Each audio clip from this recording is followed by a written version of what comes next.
Hmm. Let's get this shit. Let's get this shit. Let's get this shit. Hmm. Top of the morning. Top of the morning. Top of the morning. What? Let's get this shit. Hi, everybody. My name is Thabeé Tsotetsi, and this is True Crime Corner. And if you're new here, I talk about true crime stories while I do my makeup. And if you've been watching my videos since last year, I really appreciate you. Welcome back and happy 2022, everybody. Sending lots of love, lots of blessings this year. And man, we're just grateful to be here. Anyway, let's get into this video. So this video, né? And I haven't done a video in like over 2 months. So embarrassing. So embarrassing. But anyway, I was on you as I was living life, guys, and yeah. But anyway, I read this story like 2 months back, 3 months back actually, and I was shook. Between this resting period, these 2 months that I haven't recorded anything, I've been thinking of videos that I'm going to make and stories. I've been reading other stories as well. And this one is still here. It's still here. Like, Maravasadi, guys. Why, Anyway, this is a story of Dolly O and Otto. So, Mama's Mama's Dolly was born in 1880 Wahlburger, Korschau, to German immigrants. And she does not have a birth date. She only has a birth year. I don't know if this got lost and if these records got lost or something like that. I don't know, because nothing was mentioned of her early childhood. We only start knowing about her life when she turns 12. So when she turns 12, little Miss Mamas started working at a textile mill at the age of 12 that is owned by Fred William Osterich.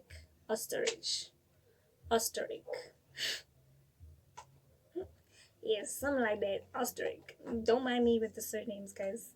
Was a liaison between the workers and Fred. Let me just say, Fred was not an approachable person to talk to, so she was the middleman between the workers and Fred.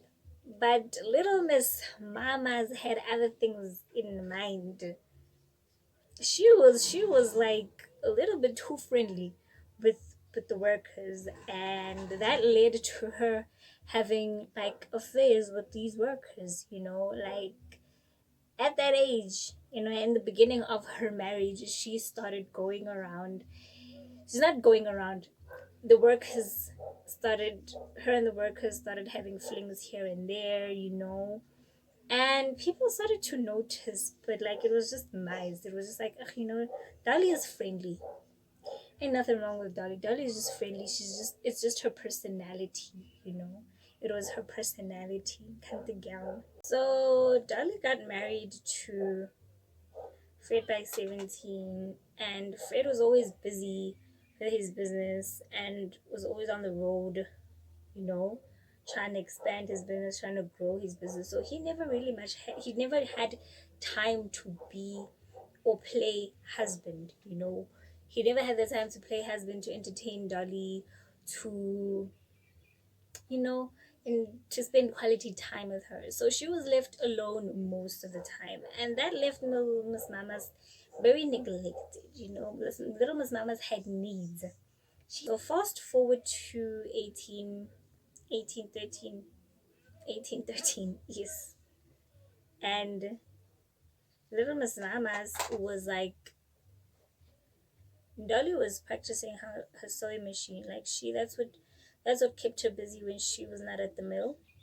She went to she was at the house making dresses. So like this dress that she was trying to make was not coming together because her sewing machine ended up being broken. And that was like, yeah, no, that bored her.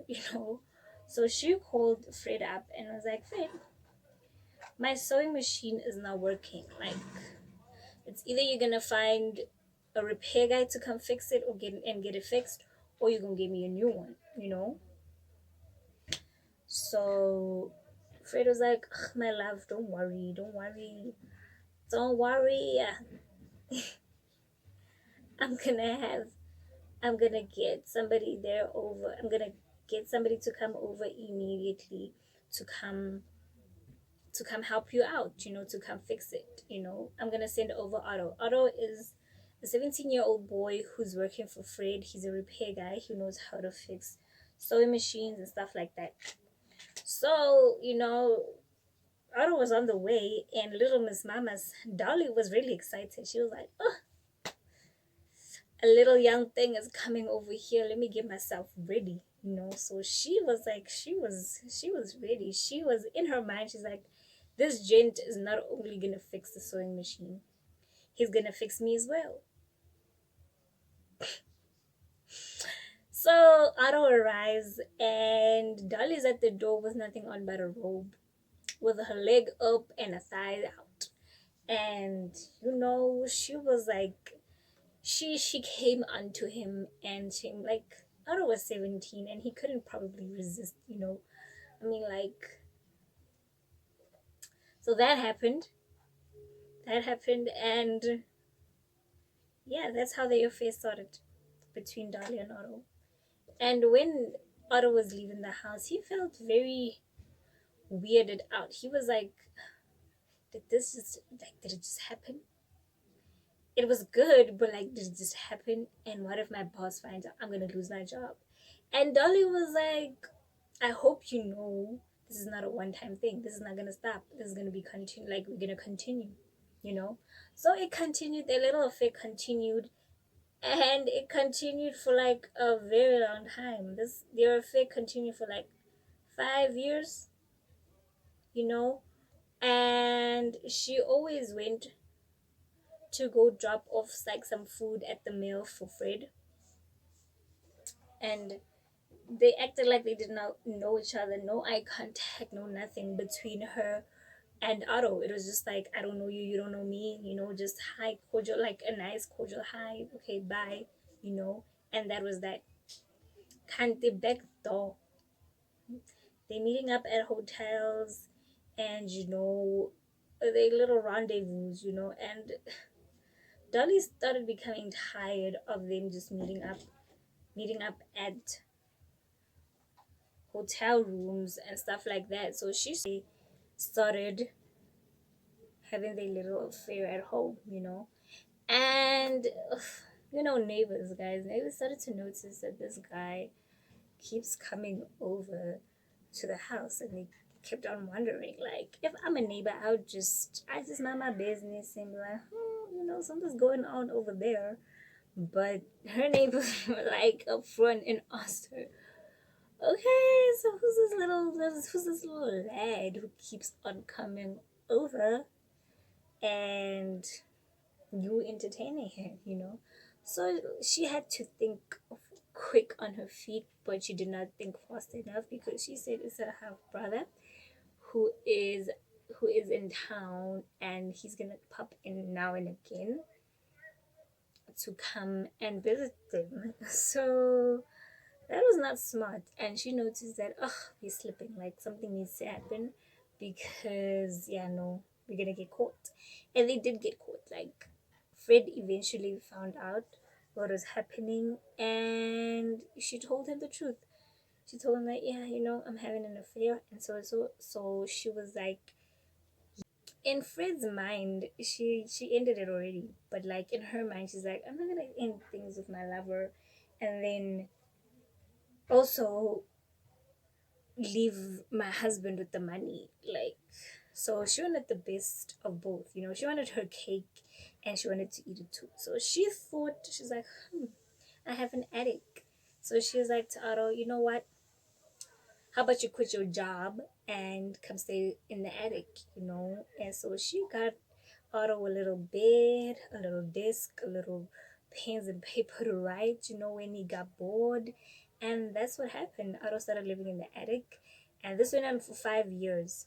So when Fred went to work, Otto came down from the stairs, and it was an affair, you know. But Dolly Dolly used Otto as like some sort of sex slave in a way, because the chores that she was supposed to do as a wife, she made Otto do, you know. And after he was done with the chores, they they had sex for like 8 times a day. 8 times a day, you know. So by the time Fred comes home, Otto is already upstairs and he is exhausted from all the chores and everything. So he's sleeping and he's not gonna make a noise. And this routine went on for 5 years without Fred knowing that there's a man living in the attic. And yeah, until until Fred told Dolly that, oh, we need to move to LA. I think it's better for my business that we move to LA. And Dolly was like, oh, she panicked a bit, but she was like, she had to work her things out properly. She was like, she suggested to Fred, she's like, okay, I'll be the one to look for the house. Don't worry about anything. I'll look for the house for obvious reasons. So she went out to LA, found a house with an attic, and told Otto, be like, okay, you know what? There is an attic already by the house.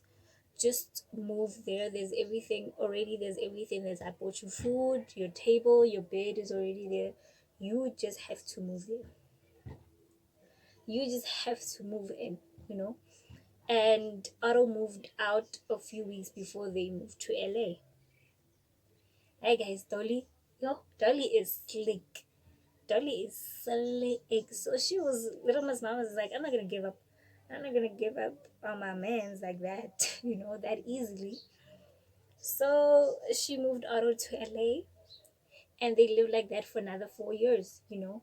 So things got a bit rocky in the marriage between Dolly and Fred, you know. So during these arguments that they have on a regular day, things got heated, and allegedly, this is the only reason Otto came down from the attic, because he overheard them fighting and got alarmed, and he heard that Fred was getting the upper hand and was starting to become a bit abusive to Dolly, and he came down.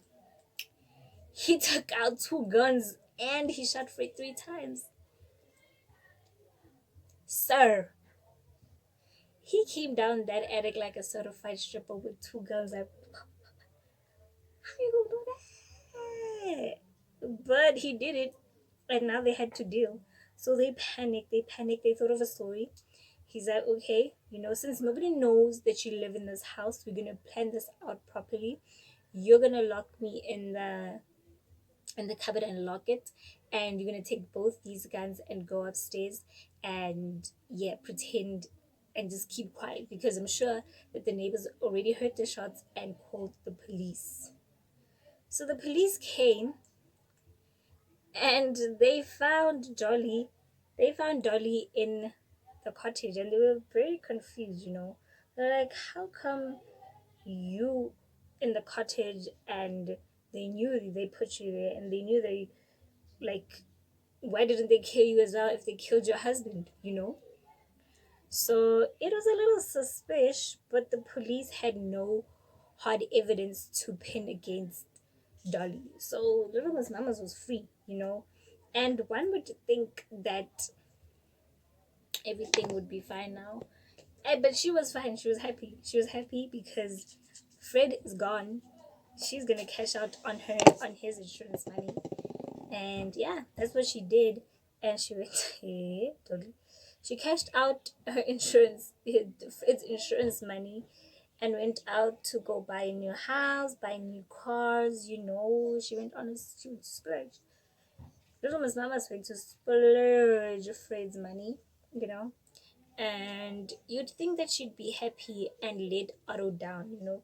But even in the new house that she bought, she made sure that it had an attic, and their routine was still the same. You know, he'd come down in the morning, do house chores, service her, go back up in the evening. You know, and remember okay, I didn't mention this, but Otto was a writer. He enjoyed writing, and eventually his writing was really good. And during this time, his writing got published. His writing got published, so he was making a little bit of money, and he invested that money and bought himself a typewriter to make things easier for himself. So now Otto is busy. He's a busy man, and little Miss Mamas is feeling neglected, and she has needs. She has needs. When Dolly has needs, they must be met. No makanja. So little Miss Mamas started dating a lawyer, Herman Shapiro, and I don't know if she was aware that this man is also busy. I mean, he's a lawyer, so he's also gonna be focusing on his career most of the time. And yeah, no, that was not satisfying to her. So she was like, I need me a third man, boo boo. I need me a third man. And that's what little Miss Mamas did. She got herself oh, what the fuck am I doing? She got herself a third man named Roy Clump. And Roy like instantly was smitten with Dolly. He was in love. Like he was head over heels. And she was not like in love. She liked Roy. So little Miss Mamas started dating Roy, and Roy was smitten, and she was like, I'm gonna use this joint to ditch a mirror weapon, I'm sorry, these kids are like making a noise.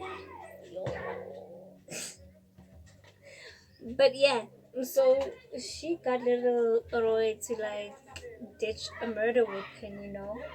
And but she wasn't smitten and head over heels in love with Roy, so she was like, she still needed her itch still needed to be scratched. So she seduced her next door neighbor, and she ended up also asking him to ditch the murder weapon. Sorry, not Dave Shapiro.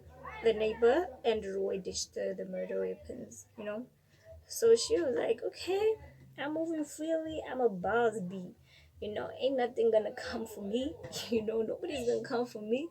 I can walk freely. I can move around freely. You know.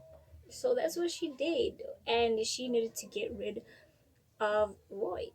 And so she did. But like Roy was like, he was still on top of the gravy train. He was like, you're not gonna leave me. You're not gonna use me like that and leave me. So in his mind, it's like, if I can't have you, nobody will. If I can't have you, nobody will. So Roy took the murder weapon that he hid and took the whole story of actually what happened to the police. And Little Miss Mamas was arrested. But the police were still very confused on how everything happened. How did you lock yourself in the closet, ma'am? Like, and while she was in holding, that the answer to that question came up. And click at Dave Chappelle, Herman. Herman, I don't know why I keep saying Dave, but it's Herman. Like Chappelle, the lawyer, lover, guy. Dolly asked him to be like, okay, can you please take some groceries to my half brother? He lives in the attic. Just knock 3 times and he will open. So Gent went over, and Otto was really excited to see somebody else, because I mean, all he saw is Dolly and his notes and his writing thing. So he was really excited. So Otto just told Herman everything. So Roy got got Dolly in some hot water. But as I mentioned, Shapiro went to the house and got Otto there, and Otto just felt everything. He was just happy to see another human. Like for the past 10 years, it has just been him and Dolly. So he told him everything. Like, I've been living in this woman's attic for the past 10 years, and I've been acting as some sort of sex slave to her.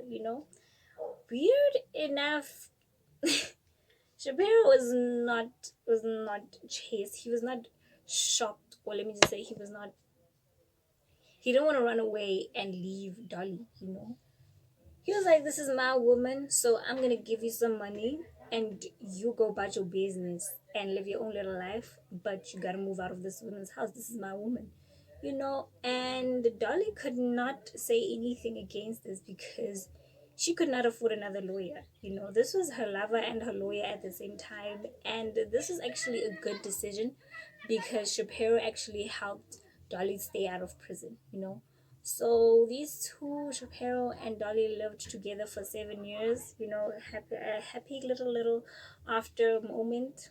But Dolly, when Dolly gets bored, she wants to play, and she will play with anything and anyone, boo boo. So she was like, "Yeah, Shapiro, you gotta go. I'm just gonna live out my life with this little money that I have left, and I'm just gonna live my life. And live my life means getting Otto back in your attic." Like, she got Otto back in her attic, and Shapiro found out, and now he's hurt. He's hurt. He's like, "How can you take this man back in your attic? How can you? You know, how can you do this to me?" Sorry, I just need some water. "How can you do this to me?" So now he is going to the cops, and he knows exactly what to say to indict these two. So a warrant of arrest is sent out for Dolly and for Otto. But Otto's defense team is actually smart. They say that, Otto is a victim. Like, he's been working as a sex slave for this woman. So he was under the control of Dolly because of her money and her power. So he just listened to everything and anything that Dolly said. So he was just given manslaughter. And back then manslaughter was like manslaughter was just like a little slap on the butt cheek, you know. Imagine a little slap on the butt cheek. And she got convicted for, what is this thing? Not fraud, some felony, besides manslaughter. But like, the trial got so long, and a second trial needed to be set, and the start date just prolonged so long that it got indicted, and little Miss Mama's walked free. She walked free and took her money and lived happily by herself for the rest of her life. Without, maybe, probably, who knows? I wish somebody can go check in where Dolly O lived, if Otto is still there or if his body is still there, because I mean, so she lived happily ever after, and she only passed away in 1961 at the age of 80. And to be honest, this girl, you.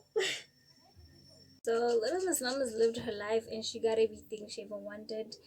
She lived, man, and yeah.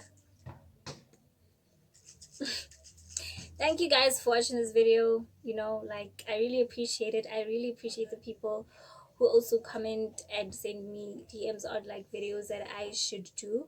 I got a couple of requests to do South African true crime related videos, and I'm still a bit scared to do those, but I will look into them. And if you have any other suggestions or any videos or cases that you'd like for me to do, please leave them in the comment section below, or just send me a DM on my Instagram.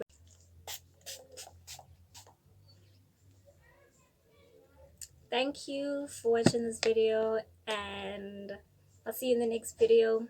Love and blessings from me to you. Peace.